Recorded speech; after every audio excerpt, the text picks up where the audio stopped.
quanti siete, di quanti siamo, ma è già così sufficiente a dare testimonianza della forza della Protezione Civile regionale del Friuli Venezia Giulia. È doveroso per noi in questo momento ringraziare appunto per tutte le attività svolte in questo biennio, perché festeggiamo un biennio, e motivare la squadra, motivare la nostra gente, motivare i volontari, che peraltro sono di loro motivatissimi, anche per essere pronti per le emergenze del futuro. Questo è stato un anno sotto questo profilo felice, ma ahimè non possiamo non aspettarci che qualche evento negativo si verifichi sul campo meteo. Siamo sempre alle prese con problemi sui fiumi piuttosto che inondazioni, che alluvioni, e quindi insomma la gente deve essere tenuta vicina, deve essere motivata, deve essere formata, e io davvero in questa occasione ho il modo di motivarli, ma anche molto di ringraziarli per quello che hanno già dato e fatto per questa regione. La nostra è una regione che tutto sommato può vantare livelli di eccellenza in diversi campi, questo sicuramente è riconosciuto a livello nazionale e non solo.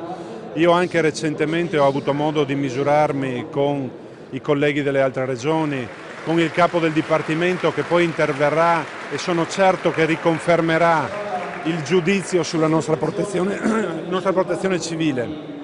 Anche all'estero e anche in sede europea siamo noti per avere una struttura organizzatissima. Questo è dovuto a un lavoro di stratificazione nel tempo, ci hanno creduto tutti a prescindere dalle appartenenze. Di anno in anno, di mandato in mandato, hanno costruito una realtà che oggi è un'organizzazione perfetta, impeccabile, invidiata, una struttura che garantisce il supporto tecnico e un mondo del volontariato che conta più di 10.000 volontari, che è sempre pronto a rispondere a ogni emergenza. Questo tipo di organizzazione non si può mantenere senza le risorse necessarie.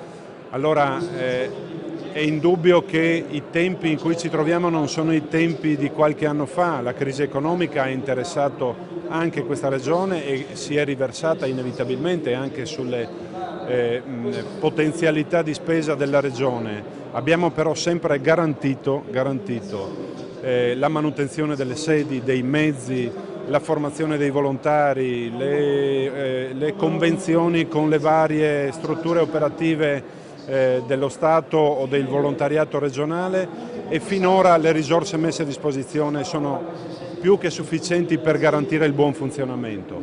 Ciò che è oggi più difficile garantire sono gli interventi di messa in sicurezza del territorio, cioè gli importanti interventi di investimento sul territorio che necessitano di considerevolissime risorse, e quelle francamente oggi sono un po' minori rispetto al passato. Per fortuna nel passato sono state fatte tante cose che hanno già reso sicuro questo territorio, che però ha delle fragilità e che ha sempre bisogno di interventi. Oggi io sono concentrato insieme alla struttura a recuperare tutte quelle risorse, quelle economie diciamo, risultanti dagli interventi del passato, per reinvestirle velocemente sul territorio per quegli interventi che sono considerati più urgenti. E poi insomma tutti ci auguriamo che anche le disponibilità tornino ad essere più che sufficienti. 100 mm qui ne abbiamo misurati circa 500 e